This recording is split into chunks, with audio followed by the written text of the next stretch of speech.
give me no breathing room today, man. No breathing room, man. I'm trying to edit my Mario Kart 8 Way 6 video, and then they're dropping Steam Deck OLED on your boy, and then Sonic Dream Team, new information coming out. Like, can I breathe for a second? Alright, we got some news that we need to talk about. If you don't already know, Sonic Dream Team is the new 3D Sonic game that is coming out in December, exclusively on Apple Arcade. I know what you're thinking, Apple Arcade, we don't have access to that shit.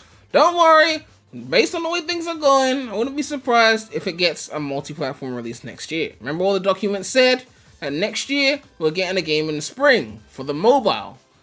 Maybe that's what the game is. It's the multi-plat release. But, you know, for now it's Apple Arcade in December. Anyway, Digital Trends have played the game early, because obviously they got to show it to some reviewers, right? So, they made an article, and they're talking about what they experienced in the game, and there's some juicy shit in there. So we're going to get to all this right now.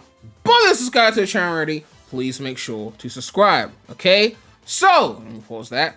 It says here, the next great Sonic the Hedgehog game may be hiding on Apple Arcade by Giovanni Colantonio.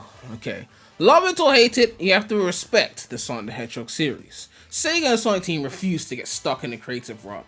I don't know about that. I mean, the mail arrow is a bit, you know, constantly zigging when fans expect them to zag.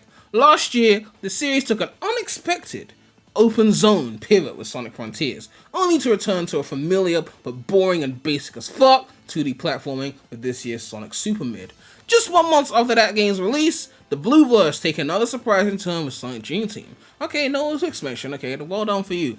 Launching exclusively for the Apple Arcade on December 5th, Sonic Dream Team sees the series returning to the 3D roller coaster design of the Sonic Adventures era. Okay, they said adventure, okay. It's both a nostalgic return to form and something entirely new, making for the most ambitious Sonic mobile game yet.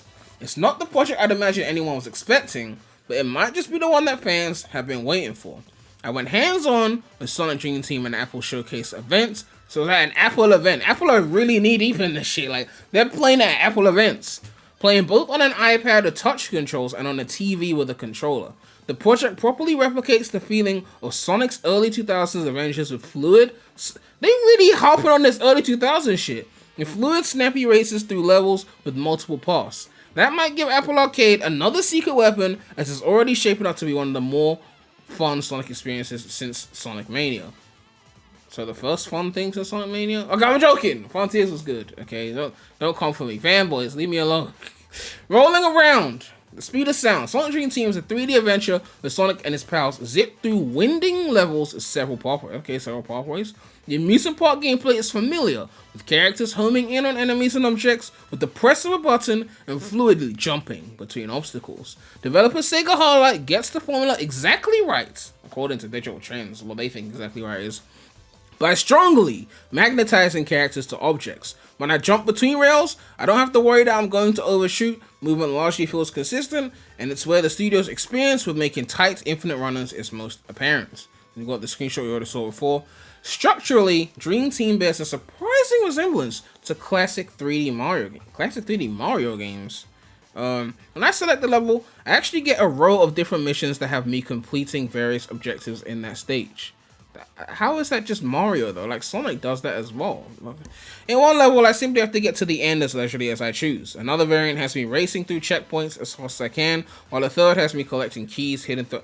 Heroes has done this. Why are you mentioning Mario for? The GOAT did it already. SA1 had missions as well. SA2 had missions as well. They're making it seem like it's some Mario only thing. Granted, okay, Mario 64 did come out before the adventure games and the GOAT, but you know, it just seemed like an unnecessary comparison. Each grants me an orb, which are used to unlock new stages, just like in Super Mario 64.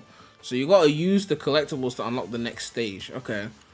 I guess that kind of makes sense that I mentioned Mario for that, but yeah. A developer I spoke to at the event referenced Super Mario Sunshine as an inspiration. Okay, well, I just fucked myself because I went on that whole run, and the developer said, no, we referenced Sunshine.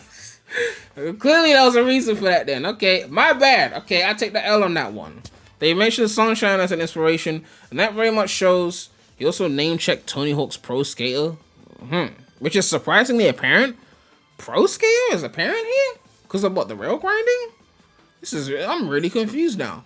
Levels are meant to be replayed in Dream Team, and that's accomplished in a few ways. For one, there are multiple paths to explore in any given level. I start one by sticking to the right and bouncing off some bumpers. Next time I jump in, I run over to the right lane and use my homing attack to bounce up some enemies and springs to get a hidden collectible.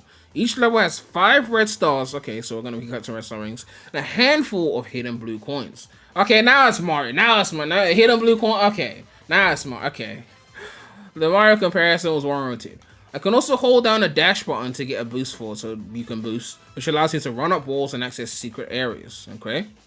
The big draw, though, is that there are 6 playable characters, and that's not just cosmetic. Sonic and Amy are your standard hedgehogs. Okay, so Sonic and Amy play similar, I guess, while Knuckles and Rouge can glide and climb walls. So that's the speed type, and then Knuckles and Rouge are the is it power? Like, they can glide and climb. Tails and Cream, on the other hand, can cause the helicopter tails to reach high areas, so the flight characters.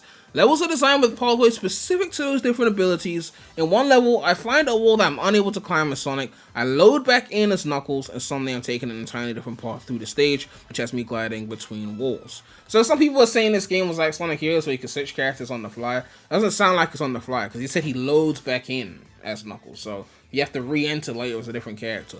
Usually, I move on from a level to see something new in a demo like this, but I found myself replaying stages several times and making new discoveries with each attempt. There are some movement hitches to that approach. Every character still has the same baseline speed and momentum, even Sonic, he's not faster than them, but their exclusive paths don't always account for that. One Knuckles segment had me trying to hop around small platforms in midair, which can be difficult to nail down when the character hits a running speed so fast. Even so, movement mostly felt fast and smooth for me during my demo, especially on mobile, where its minimal touch controls do it all justice. I ain't playing this shit on touch controls, you gotta be fucking joking me. More than anything though, Sonic Dream Team simply has the right attitude. It sports a cheery visual design with soft textures and bright colors. Levels look almost like bouncy castles, which gives it an all-inviting, playful experience. Despite being built for mobile devices, it might be the best looking 3D Sonic game yet, at least in terms of its cohesive art direction. So another casual who's never played like Frontiers in terms of graphics or Unleashed in terms of art direction, you know, clearly. As someone who has found recent Sonic games hit and sometimes very miss, Sonic Dream Team has my attention. The levels I played were breezy fun that took me back to my time with games like Sonic Adventure 2 Battle on GameCube. That formula has been smoothed out by a development team that's very familiar with how to make snappy mobile games. If later, more challenging levels can still retain this level of fluidity and not give way to filthy frustration, Sonic fans may have a very good reason to sign up for Apple Arcade soon. And of course it drops on December 5th on Apple Arcade. So, what are the information that we gotta take away from here? Okay, no switching out of characters. We're gonna be playing levels multiple times to do missions, okay? So that's pretty interesting, that we're gonna be doing like these kind of missions. Instead of a row of different missions, complete various different objectives. So if it's like 12 levels, they said it was like 12 levels across, was it 4 different worlds, something like that. If each level's got like 4 missions that you gotta do, then 12 times 4, that's 48 basically levels, you know. That kind of Super Mario 64 kind of structure thing where it's like, you do a level, then you go in another way and go a different way and do other things. Sunshine as well, pretty much, that kind of do multiple things in each level before we go on to the next level. And you gotta collect a certain amount of collectibles to get to the next level. So I think 48 levels, again, it's like the same level, but, you know, multiple missions. I think that's fine for a phone game. You know, I don't think that's anything too crazy. Like, it looks interesting. I just hope that the level design is, I hope there's some good engaging platforming in there. I hope it's not like boring as fuck. I need to see more footage to know for sure.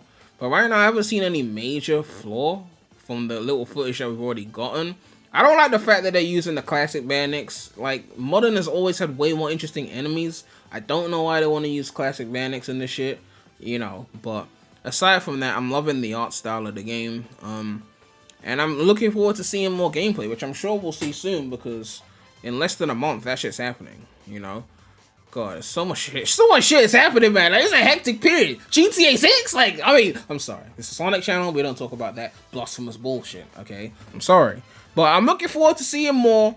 And the fact that they're referencing, like, 64 and Adventure 2 and shit like that, like, I mean, like, that's kind of crazy. Okay, I'm looking forward to seeing more. Hopefully that shit runs at above 60 on my M1 Max MacBook Pro. And those of you who don't have an Apple device, I mean, if you're in a third world country, like, you know, with the currency conversion and shit, then it might be tough for you. But if you're in a first world country, your best bet is to go on eBay, look for a used Apple TV or something cheap like an iPhone 6s if you really want to play it now. Something secondhand and cheap that you can get for under £100. And you know, you're just gonna have to bite the bullet, right? It's a load and savior, right? Like, you're not gonna play a load and savior. Like, you ain't play Sonic X on the Leap Stuff. Like, it's Sonic, you gotta play it, right? And let me know what you guys think about this. Are you gonna be copying? You be trying it out? And of course, make sure to like, comment, subscribe, hit that bell. More content coming soon to the channel. Those of you who follow the non-spoiler channel, the Mario Kart 8 video is coming. Wave 6 was heat. You're gonna see that shit. I'm just editing it now. It's gonna come out. But yeah, that's all I have to say right now. So, Premy out.